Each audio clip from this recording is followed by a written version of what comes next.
Welcome to the College Football Survivor Show, where playoff survival is always on the line. Here are your co-hosts, Doug Lesmerises and Shehan Jeyarajah. Back on the College Football Survivor Show, conference previews, Doug and Shehan. Shehan, we did this last summer. We're doing it again. We're going through the 5 major conferences. We'll do playoff previews for each of them. We're starting with the Big 12. Big 12 Media Days, July 12th and 13th. We wanted to get these in ahead of the media days. Everybody shows up, they shake hands, they slap backs, everybody has a good time. You do learn things there, but we want to think where we are now. So we have categories, playoff contenders, spoilers, biggest games, that kind of thing. But as we look at the Big 12, Shehan, my question is this, and I was trying to think of how to phrase this correctly. Does the Big 12 have the best bottom in college football? And that sounds like I'm talking about a Z Cavarici jeans ad. Where's the Rutgers? This is also could be a fun game. It's like, where's Waldo? It's like, where's the Rutgers? Find the Rutgers in your own conference. And if you look around and there is no Rutgers, maybe you're Rutgers. I don't know where the easy wins are in this conference this year. When Lance Leipold gets it going at Kansas, because Kansas used to be the Rutgers. When they're competitive, and more than competitive, they were 5-0 last year. When they're competitive, and then you think about, they're adding 4 new teams, but Houston, UCF, BYU, and Cincinnati, I don't know. I don't think there are easy wins there. It affects the playoff picture for the Big 12, Shehan. How good is the bottom of this conference, and are there going to be easy wins out there for anybody trying to make the playoff? Before we get to that, what kind of gene ad? What did you say? I said my wife references this all the time. Z Cavarici. What on earth is that? I'm not sure. That might have been just a name brand on the Cosby Show. No, Z Cavarici. That's the real thing. Because there was the Gordon Gartrell was on the Cosby Show when Theo wanted a Gordon Gartrell shirt, and then Lisa Bonet made him a shirt, and it was terrible, and he came down the steps, and everybody was like, look at that terrible shirt. I don't know if people can watch the Cosby Show anymore, but once upon a time, it was all about like fashion, and like fashion. Do the clothes really make the person, or does the person make the clothes? I think Theo learned a valuable lesson on that episode. Z Cavarici, you can look it up. It's a fancy kind of jeans, fancy jeans that my wife could not afford as a young child. And I think her mom had to make her a fake pair of Z Cavarici jeans. So again, we are like, this is like black and white era for Shehan. This is like, is this 90 I was born years ago? in 1994, just for the record. So I have no clue what you're talking about. 80s jeans culture is a little beyond. You know a lot of stuff. You don't know a lot about 80s jean culture. It was quite a time. Anyway, Gordon Gartrell. Have you ever watched the Cosby Show? Have you ever watched the Cosby Show? I've like seen it on. I don't think I remember like watching an episode. Yeah. I watched a lot of Cosby Show back in the day. Okay, anyway, go ahead. Maybe that can be our next watch along. It'll be great. So first, Kirby Smart, Lincoln Riley. Number 2, the Gordon Gartrell Theo episode of the Cosby Show. If anybody listening to this knows what I'm talking about, please send me an email because it'll make me feel better. And also schedule, you know, what is it that you have to get when you turn 40 or 50? I don't know. Anyway, schedule some doctor appointment. It's probably time. A colonoscopy? Colonoscopy. That's what I'm thinking. A colonoscopy. Colonoscopy. There we go. Anyway. I have a whole colonoscopy story. We could go there if you want to also, but I don't think we do. We want to talk about the bottom of the... Speaking of bottoms. Yeah, no, we don't need to go to that bottom. Anyway, let's get back on track. Big 12.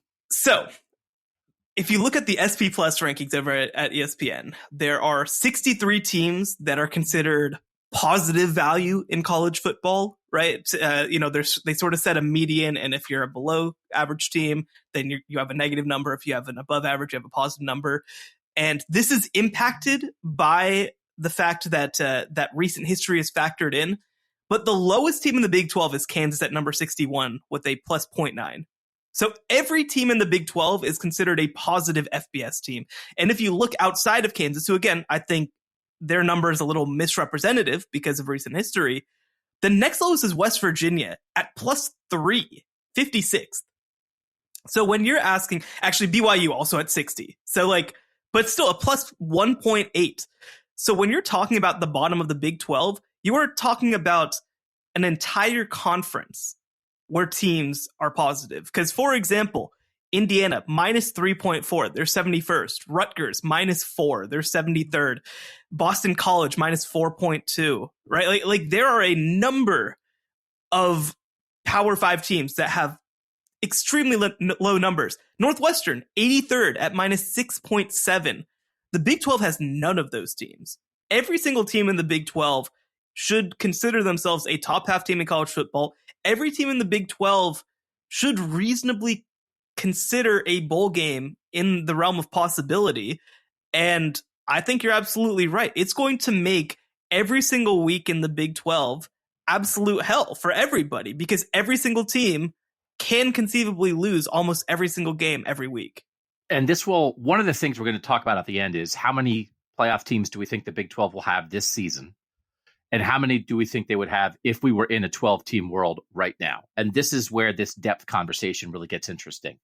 Looking at quarterbacks in the Big 12, the expected starting quarterbacks, I have 11 of the 14 expected starting quarterbacks in the Big 12 with double-digit career starts. There are 8 returning starters. There are 3 other projected starting quarterbacks who are transfers who were starters at a previous stop. So that's 11.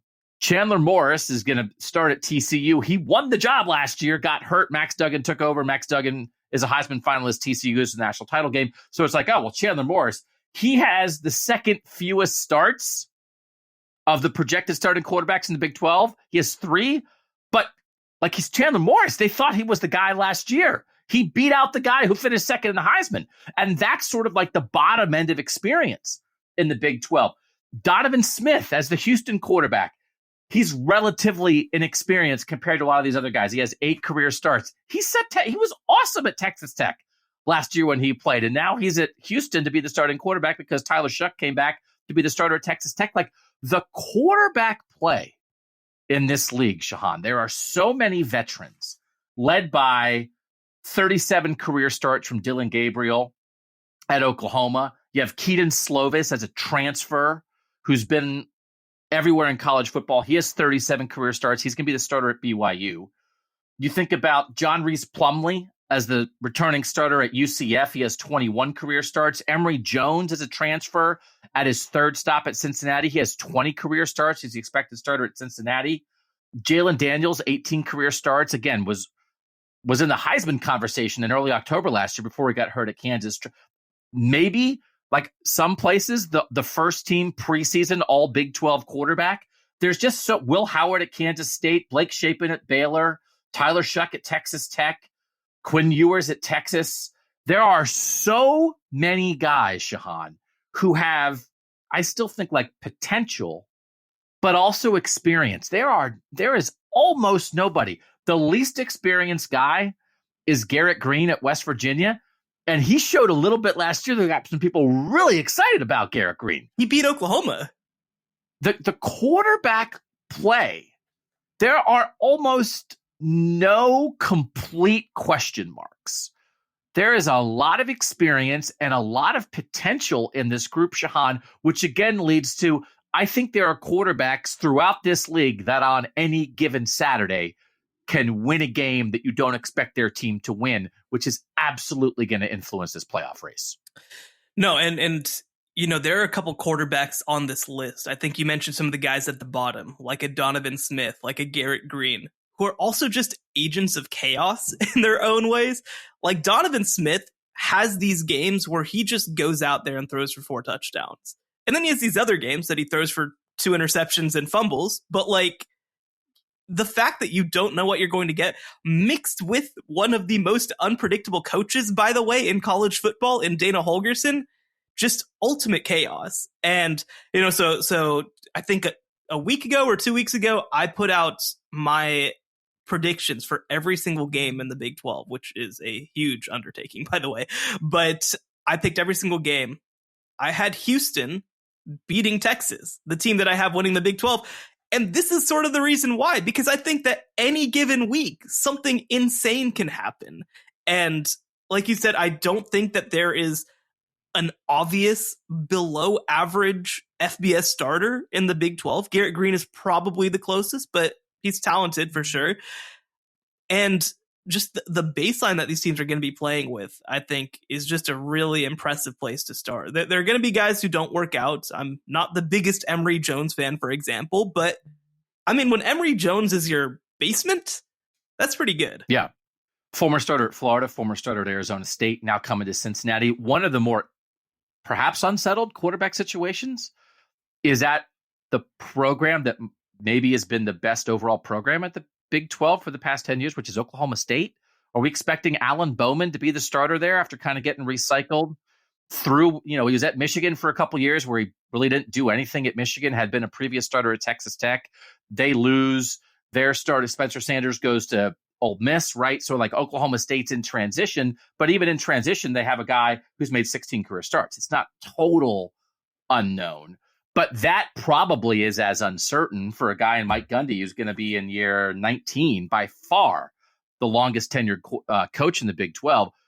That may be as unsettled and maybe, the lowest ceiling compared to a lot of other teams in the Big 12. But it's Oklahoma State, man. It's Oklahoma State. So quarterback play, I think we agree. There's is going to be a high floor and some really interesting peaks week to week where it's like, hey, did you hear Tyler Shuck threw for 5 touchdowns? Hey, did you hear Donovan Smith accounted for 450 yards? Hey, did you hear, Will Howard went nuts and led Kansas State to a huge win? That's going to happen. The other thing is there's only one new coach of these 14 teams. So last year there were 3 new coaches in the Big 12, and they were big time moves. Brent Venables at Oklahoma, Sonny Dykes at TCU, and Joey McGuire at Texas Tech. That's a sea change of like, hey, this is kind of a new conference. Now, Scott Satterfield at Cincinnati is the only new guy, and that's not a firing. That's Luke Fickell leaves and goes to Wisconsin, so they get Scott Satterfield from Louisville. There's not many programs in flux, right? That Brent Venables and Joey McGuire are trying to get their feet under them a little bit, but there are a lot of established coaches in the Big 12. Steve Sarkisian needs to show something at Texas, but you talk about Chris Kleiman at Kansas State and Dave Aranda at Baylor. We talked about Mike Gundy, Matt Campbell at Iowa State. I think there's maybe only one guy on the hot seat in the Big 12, which again is there's not that many new guys. And I think there might be only one guy who's coaching for his job this year. What do you think about the coaching and specifically the coaching stability in the Big 12? No, I think you're right. And that one guy is Neil Brown at West Virginia, who is somebody who people That is correct. think might have been gone after last season, but West Virginia ultimately makes an athletic director change. Now, also, by the way, they're having to hire a new basketball coach, so not as big of a priority as maybe it was previously. But no, I think you look across the rest of the conference, there are definitely coaches who could find themselves in trouble with a bad season this year, but there's not an obvious candidate. I mean, the fact that all 10 continuing Big 12 programs brought back their coaches is frankly pretty insane. I mean, that is not something that we're used to seeing, is that level of stability. And, we talked about the coach rankings that CBS did a few weeks ago. I mean, you're talking about a Chris Kleiman at the top. You're talking about a Sonny Dykes at the top. You're talking about Dave Aranda moving up. You're talking about Mike Gundy and what he's done over many years. I mean, look, the story of this conference, to put it simply, is that there are no weak links. We'll see how strong the strongest links are, but my goodness, I mean, top to bottom, this is going to be an insanely competitive conference. And I think that you look at this 2023 season, it's a unique year because it's going to be the only year that the Big 12's at 14 teams before Texas and Oklahoma leave. And I really, I picked every single game a few weeks ago. This was the hardest version of this that I've had to do in recent years, because I really think, again, to reiterate, anybody can beat anybody. And I think that if you told me that basically anybody except for West Virginia jumped up and made the Big 12 title game, I don't think it would really shock me. Can I admit something here that a person who's employed as a professional sports guy should not admit? I didn't know that Bob Huggins actually quit. I know you were a little occupied while this was going on. I know he said the offensive stuff, the bigoted stuff, but I was in Europe when he quit, and until you just said that, I was like, oh no, I assumed it was going to happen. I didn't know it was actually done. There's another story. Another thing happened. Oh, does everybody listening know what that story is? Am I the only person who doesn't know? That is correct. That is correct. There's another story. Oh, he got another DUI. It was a bad one too. It was an extremely bad one. So, oh, bags of empty beer containers were found in the vehicle. Yep. Okay. Oh, he said he made mention of Columbus, Ohio a few times. What? I feel like I should know this. And he was in Pittsburgh. He was in Pittsburgh, and he thought he was in Columbus. Oh, yeah. That did not make it across the pond. That story did not make it to Le Monde. No, that was not. Yeah, Bob Huggins announced a resignation after DUI. It was not on the news in Paris. I apologize. Dude blew a .21 BAC. Oh, and his daughter posted on Facebook that he just had bags of beer cans because he likes to recycle. So, right? This is real. This is not a joke. She said he doesn't have a problem. He drinks just like anyone else. And he often has bags filled with cans because he's big on recycling. Like, come on. So he can get a job. He could be a spokesman for like a recycling initiative for somebody. Good luck Bob Huggins. To Ren Baker, the West Virginia athletic director, who has to oversee like the worst 6 months in West Virginia. So good luck to them. Anyway, point is, West Virginia is going to finish last in the Big 12. I really don't have much doubt about that. I had a friend many moons ago who he's a bad driver, and he got pulled over, and he blew a number on a DUI test. He had not been drinking at all, but his dad had bought a bunch of grapes, and they were rotting in the trunk of his car and fermenting and like in the process of becoming wine. And he was like, there's rotting grapes in my trunk. I swear it's not me. So Bob Huggins could have tried that too. The old rotting grapes in the trunk also can help you out. I can't believe I missed all of that. I feel bad. Okay. Well, now I'm caught up. It's good to get caught up on the news live on a podcast. All right. When we come back. Hi. I'm Bob Huggins. Did you drink 10 beers today? Make sure you don't throw them away. Put them in your car and drive around until you get to a recycling center. 2 states away. I did not know 2 states, but be aware of which state you're in while you're recycling. When we come back, categories for the Big 12 football playoff preview next on the College Football Survivor Show. The College Football Survivor Show, where playoff survival is always on the line. All right, Shehan, first category is how many teams in the Big 12 do we think are real like playoff contenders? And again, we do this, we have a way of doing it. We assign, we vote on things, but like, it's not even that, just, okay, like we really, the best case version of each of these teams really could get them into the playoff. How many do you think there are that reach that threshold? And the reason we want to do this is because if we do other conferences, we do want to sort of have a conversation about, hey, we think there's blank number of playoff contenders in this conference, and this conference only has this many. How many in the Big 12? So let me preface this with, if you're asking me how many teams can make the New Year's Six or potentially even win the conference, I mean, out of 14, I think the ceiling could be there for 9 or 10 teams to potentially do that. With that said, I think there's only one team from the Big 12 that actually has the ability to make the playoff. Okay. And I'm going to make you say it. Say it. This is you. It's a playoff show. It's a playoff conversation. Name that team. That would be the University of Texas at Austin. Ooh, baby. Ooh, baby. Next up, Steve Sarkisian. To tell Shehan to cram it. I told you we were a playoff contender. Let me ask this. I had three. I was trying to expand the net. I have Oklahoma. I don't know if I mean it. I probably don't mean it. I probably don't. It's probably just a jersey. But the other team I have, I actually, on our Dark Horse conversation that we had last week, Dark Horse playoff contenders, I was waiting for you to pick this team, and you didn't. And I want your official breakdown of this team right now. and it's Kansas State. And we know you love Deuce. You love yourself some Deuce, and he's gone. Deuce Vaughn, great running back. Why not?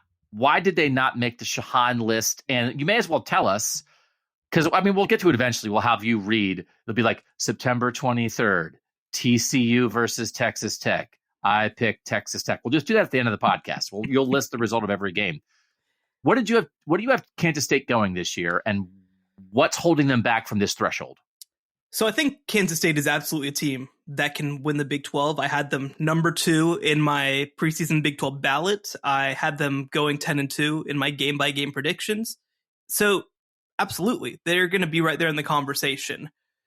The issue that I have with Kansas State as a playoff contender is I don't know if they have the same level of upside this upcoming year. And the reason that I say that is you look at their roster from last season. Deuce Vaughn at running back is gone. He was like the game-breaking explosive player who bailed them out time and time again. Malik Knowles was a super speedy receiver who I think was extremely important to what they did last year as well.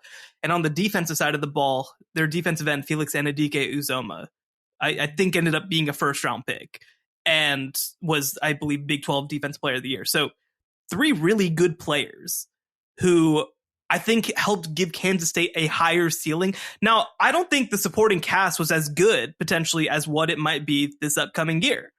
I mean, when you look at the Julius Brents at corner is another guy who's going to be gone who I really like. But I think that when you look at what they bring back, they're going to be really good on the offensive line. The running game isn't going to be as explosive without Deuce Vaughn, but it's going to be super effective. Will Howard at quarterback emerged as a big-time playmaker for them. And defensively, they still should be really, really good. So I think the floor is really high. I just don't know without some of those explosive guys if they have, again, the top end level sort of ability to, they play Texas on the road on November 4th. That's going to, I think, be a tough game for them. They play Texas Tech on the road. They play Baylor at home. They play TCU at home. I think it's just a lot to expect them without that explosive component to their game to kind of just grind their way to victories to the tune of 12-1. I think they can do it to the tune of 10-2. But just hitting that next gear and avoiding really any mistakes, I think it's just a little much for me. And I will say, in terms of the dark horse thing, I mean, they won the Big 12 last year. I almost didn't consider them a dark horse because of that. Oh, okay. But, I think that also the path is just pretty hard. They're probably going to have to play Texas twice and probably going to have to beat them both times to make the playoff.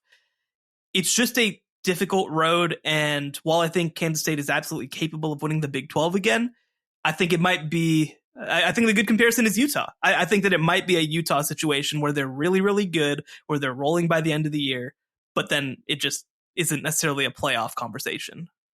Yeah, I think that makes sense.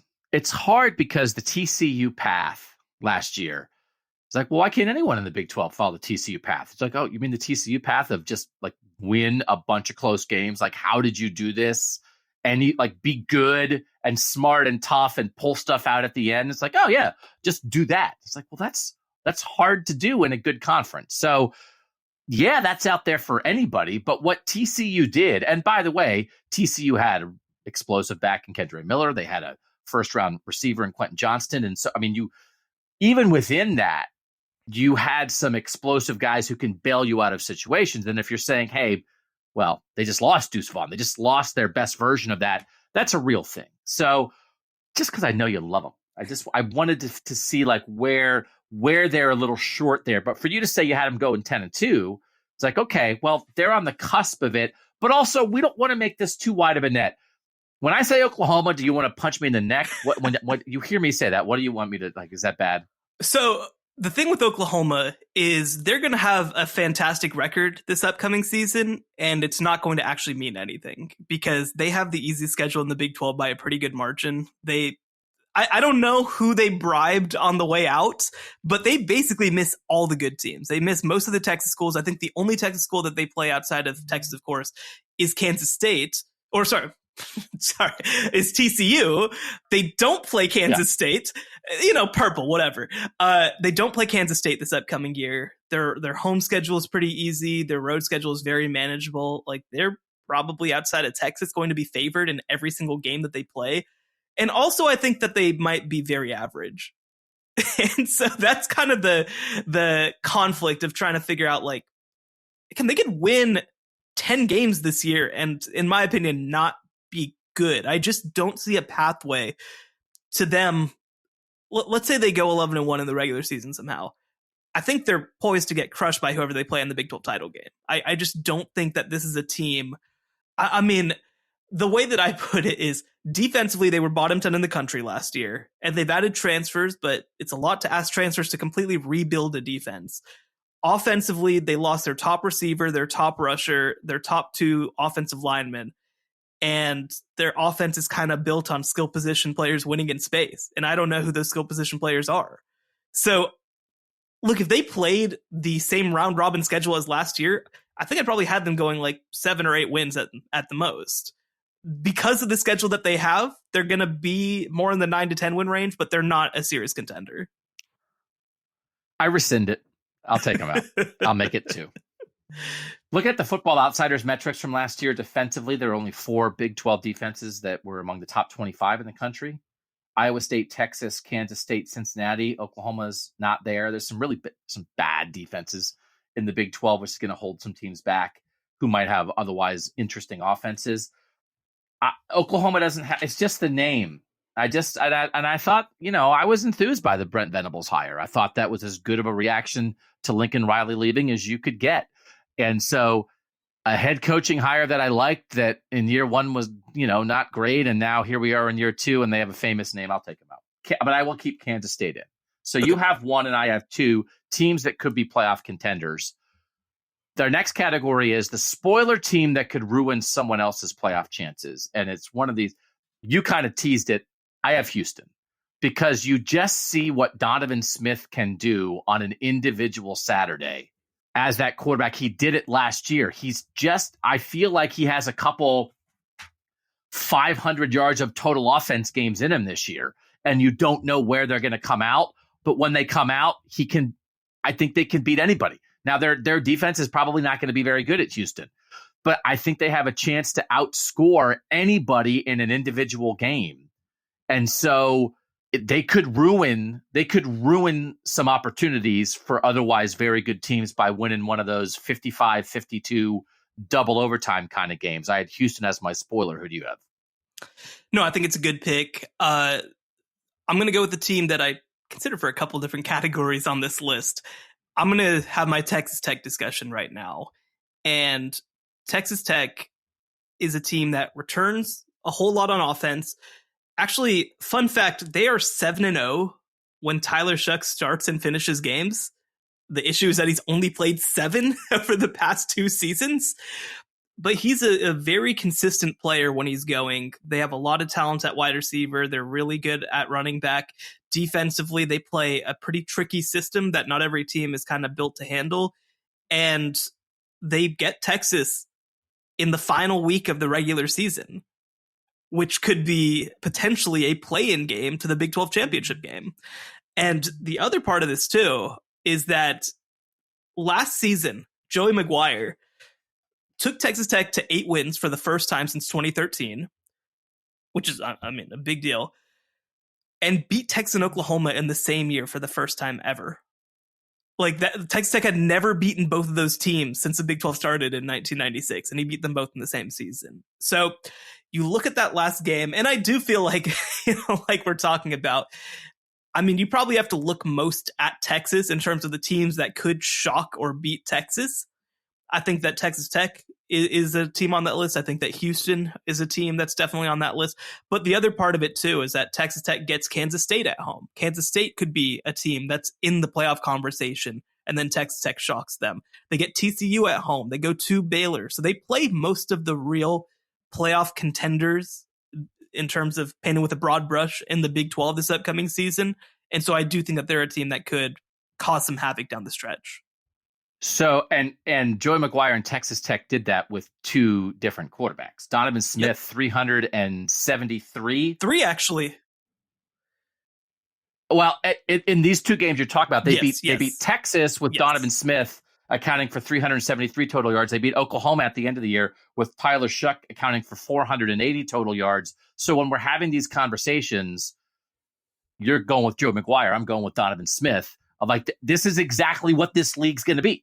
This is exactly what this league, coaches and quarterbacks who can ruin your Saturday.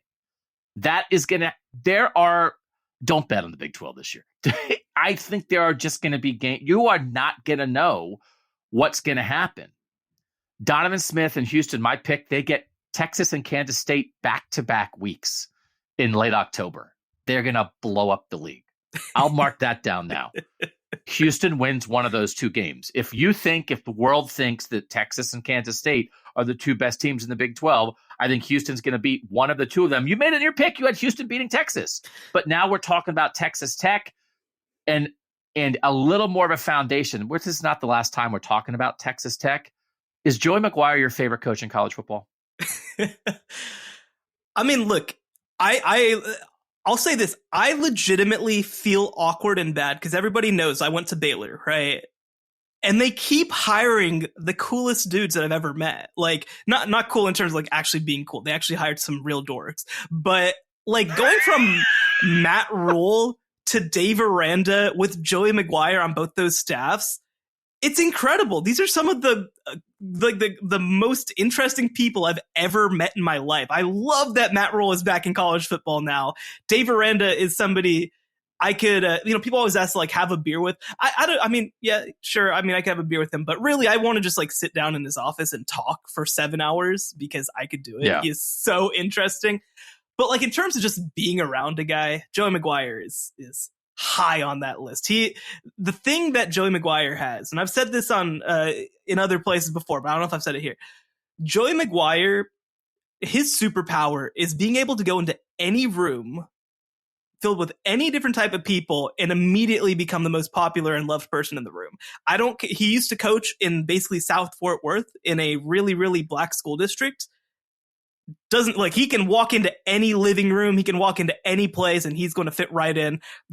People treat him like one of them. Now he's in Lubbock, Texas, in deep West Texas. He was in Waco before that. It does not matter. Joey McGuire is going to come out of any room that he ever goes into with 10 new friends. That's just how he is. And I absolutely love Joey McGuire. He is so much fun. And I think that when that sort of thing happens, especially for a Texas high school football coach, it can get overrated as like, oh, well, he's going to recruit so well, which he's doing.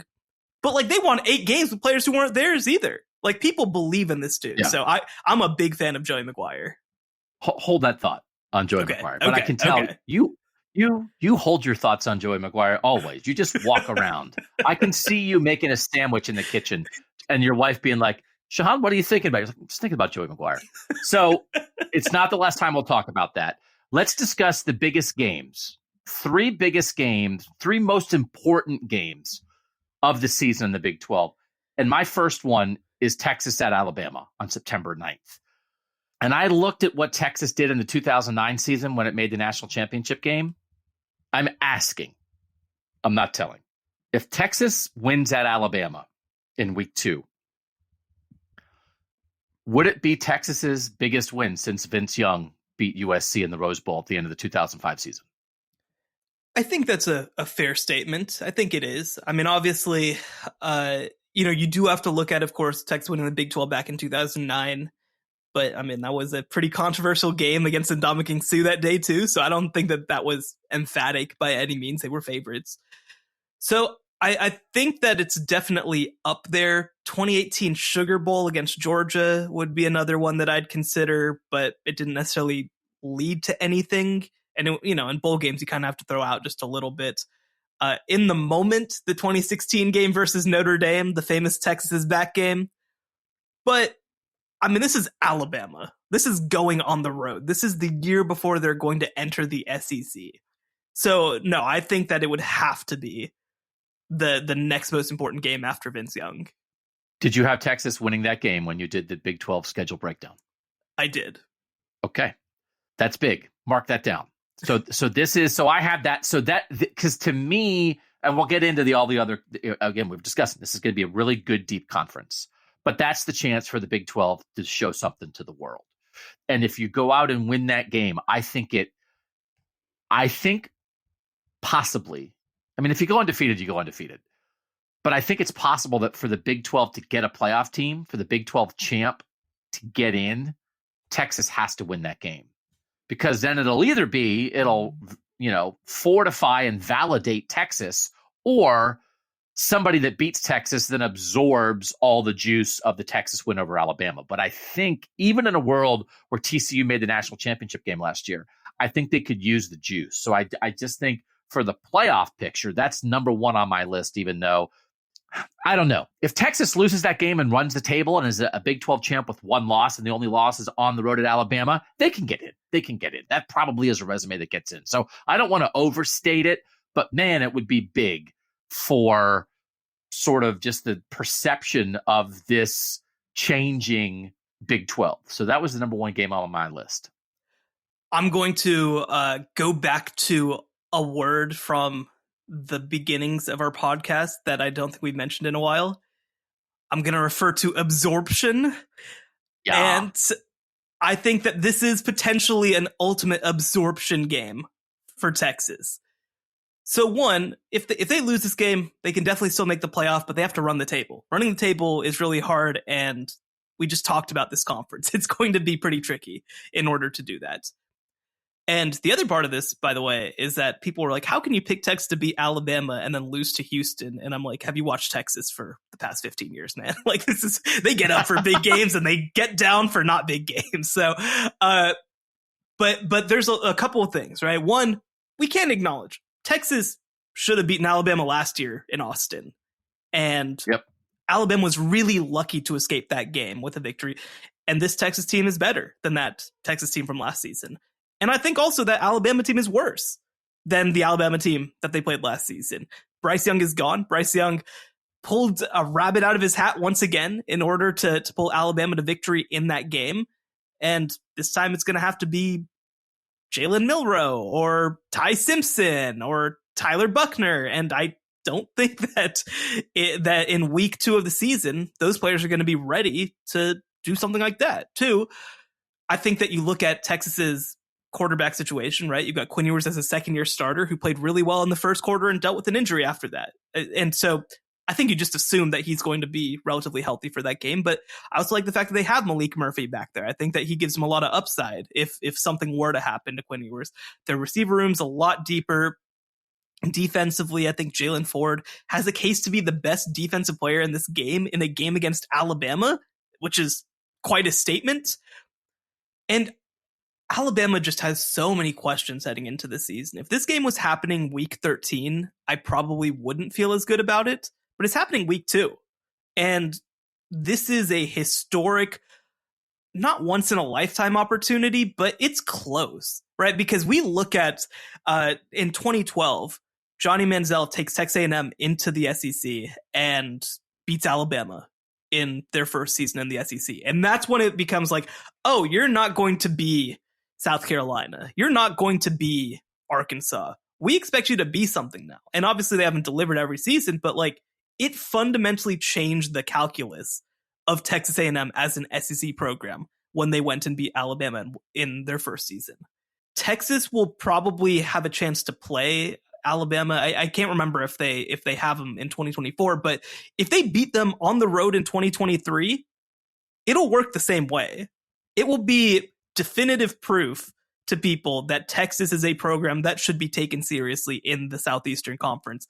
And obviously, I mean, if they win that game, like maybe they're the number 2 team in the country coming out of that week, number 3 team in the country coming out of that week. It would be, I think, transformational for the way that Texas is viewed heading into this season. And I think that no one knows that better than Texas, and no one knows that better than Steve Sarkisian. The second game on my list, and by the way, Texas and Alabama do not play in 2024 in the first year Texas is in the SEC. They get Georgia. Yeah, they get Georgia, Florida. Yeah, right. Texas A&M. Kansas State, Texas on November 4th. I think Kansas State maybe will be 8-0. When you look at the path, and it's not impossible. Southeast Missouri State, Troy, Missouri, UCF, Oklahoma State, Texas Tech, TCU, Houston. Then at Texas on November 4th. And if Texas has a win under Alabama on its resume, it could be a top 5 game. It could be 2 top 5 teams, Texas versus Kansas State. And again, we keep talking about people getting tripped up. But as you stated early on, Kansas State might have to beat Texas twice to be the Big 12 champ. This has a chance to be a huge regular season game at the start of November, does it not? Absolutely. Luckily, it's in the state of Texas, so hopefully I can go down to it on November 4th. But these are the 2 favorites heading into the year. And there are reasons to question Kansas State absolutely as that surefire second team. But if this does pan out, like you said, I mean, at Texas Tech for them on October 14th is a pretty tough one. TCU should be rebuilding a little bit. But at Oklahoma State, I mean, I don't think anybody really knows what to expect from them. But I think that it is absolutely possible that they're undefeated heading into November. And if that's the case, like you said, one, this is, I mean, you can almost clinch a spot in the Big 12 title game with a win in this game. And two, I mean, if they're in this position, you can come pretty dang close to saying that there's going to be a Big 12 team in the college football playoff. Now, both teams would have to finish the year strong too, but that would be a heck of a position for these 2 teams and also for the league to be in after November 4th. Keep your eye on that. Could be big. And I'll just throw this to you because the last game I had on my list is November 18th, Baylor at TCU. TCU's won 3 straight, won 7 of the last 8 against Baylor. TCU made the national title game last year. Baylor's really good. The state of this rivalry, and I don't think it's impossible that one of these 2 teams is going to be in the Big 12 title game mix this late in the second to last weekend of the regular season. Where is the Baylor TCU rivalry right now, and how big of a deal? How much does Baylor want TCU considering the amazing season TCU had last year? No, I mean, I think it's a really big game. One thing that you have to look at is that Dave Aranda has not beaten TCU during his time at Baylor. In 2021, of course, there's the bizarre Chandler Morris game that where Chandler Morris just goes unconscious in his first game as a starting quarterback. And then last season, Baylor obviously similarly should have beaten TCU and ruined their season and played spoiler. And TCU runs an all-time fire drill in order to get that field goal off. So, like, we've seen some incredible games. There have been a lot of games, 2020 is maybe to the side, but like 2019, Baylor wins in triple overtime, earns a trip to the Big 12 title game. 2015 and 14, obviously, those go without saying, right? These have been big-time competitive games with not just conference implications, but national implications as well. So I think that, we I think maybe could have a conversation at some other time. I mean, I think this has the potential to be the signature rivalry in the new Big 12 with what these teams have done over the last little bit. I'll put a slight damper on it because I think that these are both going to be teams that are more in the 8-win range this upcoming season, just because of what TCU loses and what work Baylor has to do. But I mean, again, you look back at the last, decade plus since both these teams joined the Big 12, one of Baylor and TCU is usually in the mix. And I think that makes it a really interesting game. This was not my third game, though. So where were those first 2 games, Texas, Alabama, and Texas, Kansas State, were those your first 2? They were. All right. What's your other third game then? My third game, and a couple honorable mentions. I think that Baylor versus Utah early in the year is going to figure out whether Baylor is a conference championship contender. And similarly, I think Texas Tech playing Oregon early in the year. Both those games at home. One, it's significant in terms of obviously those teams building credibility. 2, I think that if you're the Big 12, winning both of those games sets you up in a really nice place versus the Pac-12 whenever it comes to the college football playoff, because both those teams that they're playing are going to be playoff contenders. But I ended up going with Red River. I think that this will be a hugely consequential Red River. Obviously, Texas, as an overwhelming favorite heading into the season, this is the only game most likely that Oklahoma will not be favored in the 2023 season, looking at their schedule. So this is a must win, right? Like I almost want to frame it like we do Ohio State versus Michigan, where it's almost a 1-game season. And if Oklahoma, obviously they're not, I mean, we'll see, but I don't anticipate 49-0 once again in 2023. But if this game really goes south for one of these teams, again, it's going to be an existential thing heading into the offseason. It's going to impact their playoff cases. It most likely will knock one of these teams out of the Big 12 championship game. And especially for Oklahoma, I mean, look at their early schedule. They've got, Arkansas State, SMU at Tulsa. They had a game scheduled against Georgia that they had to cancel, which is why their schedule is so light. But then Iowa State, who could be tricky, but I don't think that they're going to beat that team. And then they played Texas. So we won't know anything about Oklahoma until this game. So look, I've been selling my Oklahoma stock.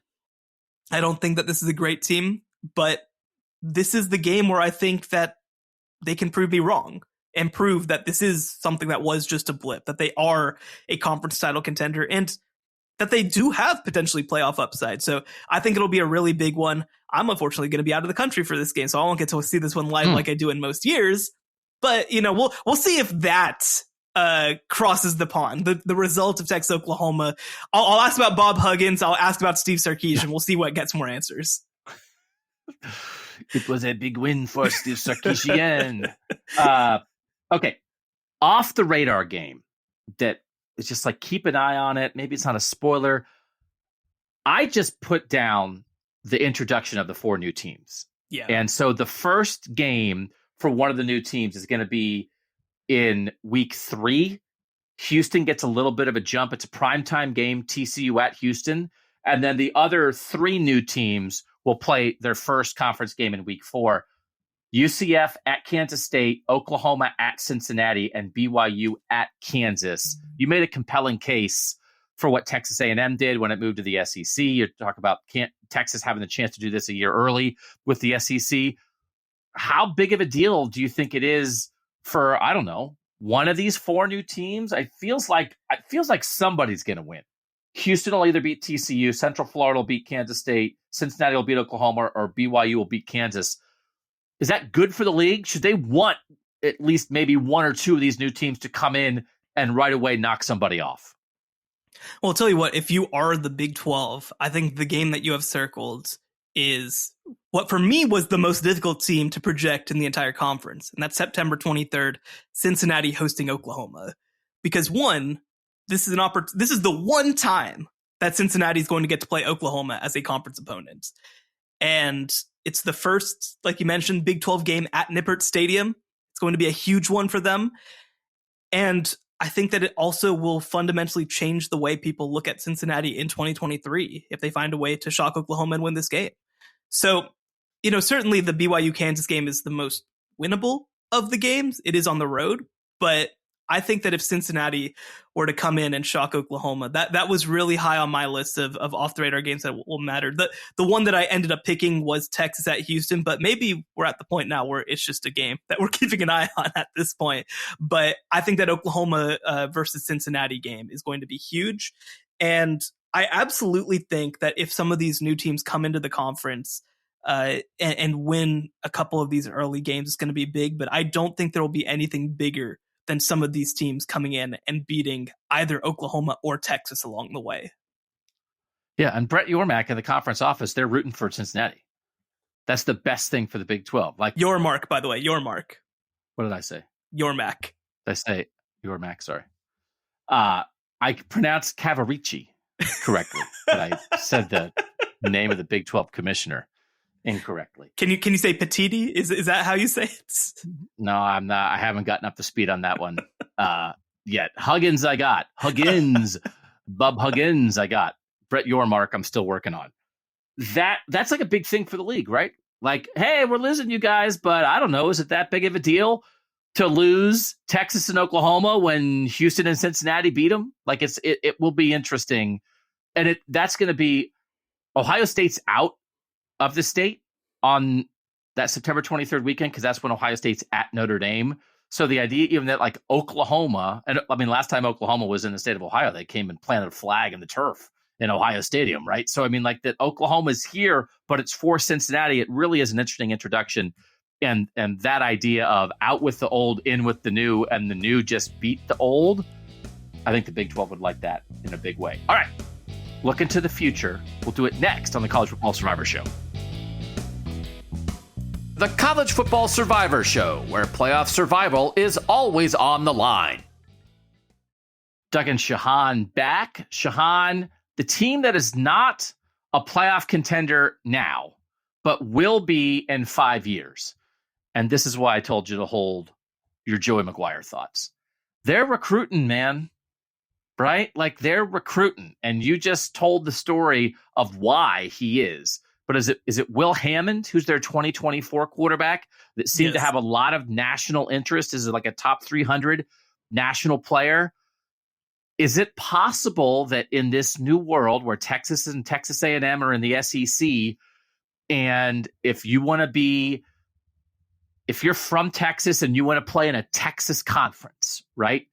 Can Texas Tech win major with a dynamic coach with strong Texas roots? Can Texas Tech recruit in a way that makes Texas Tech, I don't know if national power is the right word, but a playoff contender in the 12-team world? Is that possible in your mind? I think absolutely. You know, when I look at teams that I consider maybe not this upcoming season, but sort of existentially to be college football playoff contenders, I think that you put to the side Baylor, TCU, Kansas State, and maybe Oklahoma State. Out of the rest of that group, I think that Texas Tech is poised as much as anybody to do it. You mentioned the Joey McGuire stuff. It's real. It's significant. You look at the one thing that killed me with the previous coaching staff is that they did not sign a single 4-star player from the Dallas-Fort Worth Metroplex during their entire tenure. That can't happen. And for people who don't know, Lubbock is about 5 hours west. Like, it's isolated. It's not right there. But DFW is where you have to go. That's where they got Michael Crabtree from, right? Like, it's where you have to go. And you look at the class of 2024 right now, they've already got 2 players who are 4-stars committed from DFW. You mentioned Will Hammond. He was one of the biggest winners of the Elite 11 camp. Right now, he's rated the number 25 composite quarterback in the country. I think that's only going to go up. Of course, he was named an Elite 11 quarterback. And they're really in it right now for a receiver named Micah Hudson, who is like the number 8 player in the entire recruiting class right now. Like, one of the best players in the entire country. He's a Texas Tech legacy, so that does factor in. But you got to land him. Right? Like, you have to do the work still to convince a kid who has that many options to come to Texas Tech. He hasn't committed officially as yet. We kind of think he might have committed silently. Maybe it's hard to tell right now. But the fact that they're in it for players like that it's even an option to do that is huge. And the other part of it too is that, and this is very much a Joey McGuire thing still, is they have invested in a big way in their NIL operation. They, I believe, they're one of those programs that has like a base NIL program that pays everybody on their roster right now. And it's significant, right? And this is something that I think can be a game changer, especially when you compare it to, you know, some of these other schools that are coming in the conference from the Midwest where there isn't as much money around. There is money at Texas Tech. There is money in DFW that can head that way. So a lot of things are going right. Now, the one thing I was asked on a podcast this past week, what's the thing that's going to derail the Joey McGuire thing? Like, obviously, everything is positive and good and everything. Like, is there anything that can knock it off course? Which was an interesting way of phrasing it. What a negative question. I know. Everything is so positive. Everything is so positive. And I'm like, I can't do my boy like that. I can't do Joey McGuire. But the question that I have is Texas Tech sincerely has never won at the highest level, like ever. You look back to the history of the Big 12. They never won the Big 12. They never even won a division. You look back to the Southwest Conference. I believe they only won like 2 of those things. Like, it's not very common. They won 2 Southwest Conferences and both were co-championships. One in 1994, one in 1976. You have to go all the way back to 1955 when they were members of the Border Conference, the last time they won a conference championship. So, like, we've never seen it. It's not we haven't seen it in a while. We've literally never seen it, unless you count, like, the 1953 season under DeWitt Weaver. So, like, it's not coming back to what they were. It's creating something new from scratch, and they're going to have to do it while competing against well-money programs at Baylor and TCU, and Houston's going to be involved, and Oklahoma State's going to be involved, and Kansas State's going to be there. So it's a tough path, but I mean, it is hard to find a coach who seems more tailor fit to deal with what Texas Tech is dealing with than Joey McGuire. 51 years old, has coached his whole life in the state of Texas, was a 15-year head coach in high school, was at Baylor as an assistant for 5 years. Probably in for the long haul, right? That's one of these things, too. When you're trying to project stuff, is Joey McGuire, 5 years from now, well, if you think Texas Tech is on the right path, does that mean that Joey McGuire's gone? I guess if Sark flames out, maybe he would be, right? But otherwise, this guy feels like he's in it to win it at Texas Tech. And so I think, was this your pick also when you're thinking 5 years down the line, or you just get enthused when I picked it? No, I mean, I think it's the right pick. I was trying to consider, because I did mention Texas Tech earlier. I will also, just to circle back on one thing. Joey McGuire, actually, let me first say, one of the things that really upset people with Matt Wells, the previous head coach, was during an interview, he was asked basically, like, what are your favorite things about Lubbock? And he was like just a step slow to answer, right? Where people are like, oh, so he hates it here, right? Like, and people in West Texas, they do not want to feel like they're less than. That is like the worst thing in the world for them. Joey McGuire, in his opening press conference, said, quote, "I will die at Texas Tech." So I missed that one too. Listen, if Texas or Texas A&M or Oklahoma comes calling, like, obviously we'll see what happens. But, like, I also believe him. I think he is very happy to be at Texas Tech. I think he believes he can do some good stuff there. And I think, there's an old coach of Texas Tech named Spike Dykes who was very good for a very long time. Actually, Sonny Dykes' dad, was the head coach of Texas Tech for like 13 years. I think he would love the chance to just get to be that guy and be the mayor of Lubbock. I think he is perfectly happy being that at a place. He was at Cedar Hill High School in Texas for over 10 years as well. So I think that Joey McGuire, I mean, money speaks, and like, Texas could come calling, but, like, I think he's very happy to be at Texas Tech, and he understands what ails that place more than anybody else. Anyway, Texas Tech was my pick. I felt like it's like too obvious at this point. I feel like I've talked them up too much this offseason. So I wanted to pick one of the new 4 programs who I think is best poised to do it. And I think my answer is UCF, because they're going to be in a very specific place in Florida college football that I think will be good for them. They're going to be below Florida and Florida State. Miami will kind of see what their deal is, but they're going to be very much above anybody else who's recruiting there. I think that players who would have gone to the ACC before, players who would have gone to maybe some of the second or third tier SEC schools, will pick UCF. And they picked a great coach in Gus Malzahn to convince him to come there, someone who's recruited at the highest level for a long time. I feel like I'm a little unsure whether I feel confident that Gus Malzahn will be the X's and O's coach who gets them to that point, but he's going to do all the off the field stuff in a very big way.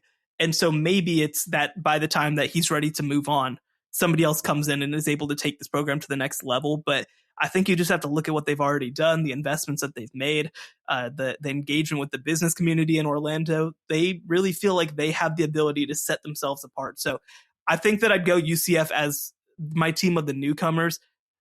Look, Cincinnati's going to be a big time program. They were recently in the college football playoff. BYU, I think, is maybe the most underrated of the group because they can be a national brand and a national program.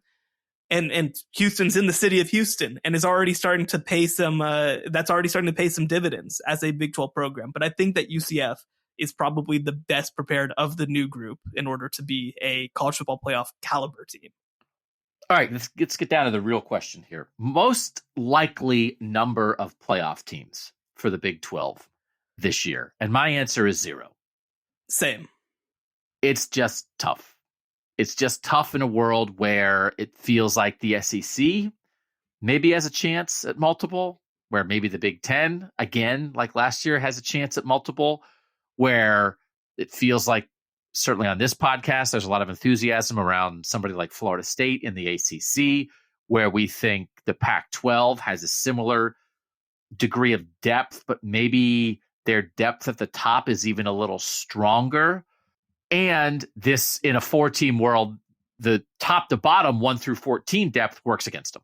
And we'll talk next about how many playoff teams they would get in a 12-team world. They're too good overall and not quite good enough at the top. And I think it's a bad mix in the last year of the 14 playoff for the Big 12. No, I think you're absolutely right. We've seen this at times with the Pac-12 where the top team in the conference isn't dominant. And that's a big part of the reason that they haven't been in since 2016. And like I said off the top, I only see one team that has the ability to be a playoff team if things break right for them, and that's Texas. And first of all, do I expect things to go exactly to plan with Texas? No, I don't. That's just based on many years of being around this program. But I do think also, like, just week to week, it's going to be so hard to not trip up. Because again, if you're looking at Texas, they've got to go on the road, probably beat Alabama, and then not mess up. That is so hard. It's so freaking hard. And for Kansas State, again, the early half of their schedule's all right. The second half is pretty tricky. It's just a lot to ask. I think that there will be a number of teams that are in the 9-win range in the Big 12. I think there's going to be, I think that when I did my rankings, there were like 5 or 6 teams that finished 6-3 or 7-2 in conference. And that's a great number, but that's probably what we're looking at. The 12-team playoff is going to fix this. Right now, conference depth is bad for you. You want a top-heavy conference where you have 1 or 2, maybe 3 really good teams who can absorb the juice of somebody winning those head-to-head battles, and then the likelihood of the team who wins that head-to-head battle getting tripped up by somebody else is not as great. That's how you get in the playoff these days. In the 12-team world, that's not how it's going to be. So in a 12-team playoff world, I think the Big 12 would get in too. I think this is a multi-bid league because I think you're going to get to a situation where the Big 12 title game is going to be something like number 6 versus number 10, and they both get in. Or number 6 versus number 12, but actually number 9 lost a tiebreaker and is sitting at home, but when other stuff happens, would get in, right? I just think, Shehan, this conference is built the way it is right now. This 14-team league that's not going to exist anymore. The 1 year of this 14-team league is built for a 12-team playoff, and they're never going to be able to reap the benefits of it. I think this is a 2-bid league in a 12-team world. No, I absolutely think so. I think that Texas and Kansas State are the obvious selections, but Texas Tech could get in that conversation. Baylor could get in that conversation. UCF, if some things broke right, could maybe get in that conversation. Certainly a TCU or Oklahoma State are dark horses there. And that's what it's going to be like, I think, heading forward. I think that that's one reason to be very optimistic about the Big 12 is that they're going to have a lot of top 12 caliber teams. It's funny to look back at sort of the recent history, and people go back and calculate dating back to 2014 if it had been a 12-team playoff. It's kind of amazing the amount of teams who probably would have gotten in. I mean, in 2014, you would have been a 3-bid league because Kansas State finished number 11 in the country. And I don't think that's going to be an outlier situation. Now, I've made no secret of this. I don't think any of the teams in the new Big 12 can win the national championship. I don't think that any will. But putting 2 or 3 teams into the playoff every single year and having teams in the Final Four I think that's plenty. I think that they should feel really good about that. And I think the Big 12, as much as any other league in the conference or in the country, probably benefits from the 12-team playoff more than anybody. July 12th and 13th at AT&T Stadium, Big 12 Media Days. First big conference media days coming around the corner. As we finish a podcast, Shehan, I like to go through and X out the bookmarks that I have say, okay, we're done with that. I don't need that information at my fingertips anymore. And as I was double checking the dates for Big 12 Media Days, I X'd out of Z Cavarici and Bob Huggins. And this is a Big 12 football podcast. This is what we do here. I was double checking the spelling of Cavarici. And then I also had to double check the spelling of the Big 12 conference commissioner because apparently I can't say his name. We'll do this with the other conferences. I'm not sure who's next, but it'll be either the ACC, the SEC, the Big 12, the Big 10 or the Pac-12. We appreciate you guys. But this is Shehan money time. Everybody likes it when that's what people are here for, Shehan. When we let you loose and you just casually drop in, I didn't even know you did that. You're like, oh, by the way, I've predicted every game of the Big 12 season. It's quite an undertaking there, Shehan. Who did you actually have finishing last in the 14-team league then with that prediction? I just don't see the vision on West Virginia. I just don't. I think that they're going to be terrible. I don't think they do anything better than almost anyone else in the league. West Virginia fans had two reactions to that. Some were like, what do you mean you have us winning 3 games? We should be winning 0 games. And the other fans were like, well, look at our running back who's cool. And I'm like, look at all these other running backs that are cool. And also they have better teams. Like, no, West Virginia is a team without an identity right now. And they're going to be better on the offensive line. I think they actually do have a really interesting running game. And that alone is not enough. It's just not. I have teams like BYU and like Cincinnati, teams that I think are pretty deep and pretty talented. I have them going 4-8. So like, if I have teams like that going 4-8, that's just where we're at right now. Is I have Kansas going 5-7. Kansas might have the best quarterback in the entire conference in Jalen Daniels. It just doesn't matter. It's that kind of year. And having no quarterback experience, the fact that your head coach is going to be taking over as the play caller as sort of a last resort, the fact that they were terrible defensively last year, the fact that all of their receivers are gone and they really only replaced one of them. And also, by the way, their quarterback, who's kind of fun and interesting and probably will pull an upset, also completed 55% of his passes last year. So like, I just don't see the vision at all, unfortunately. And I'm not saying that West Virginia is a lock to finish last, but they're a lock to finish bottom 3 in the conference. 4 Big 12 defenses ranked 95th or lower by Football Outsiders last year. Houston, West Virginia, BYU, and Kansas. So like those 4 programs, listen, everybody's going to probably score a little bit, but there's the good teams do it on both sides of the ball. And so it's an uphill battle for West Virginia and some of those other teams. All right. Thanks to you guys for making us part of your college football week. Make sure you're reading CBSSports.com. For now, for Shehan Jeyarajah, I'm Doug Lesmerises, and that was the College Football Survivor Show. The College Football Survivor Show, where playoff survival is always on the line.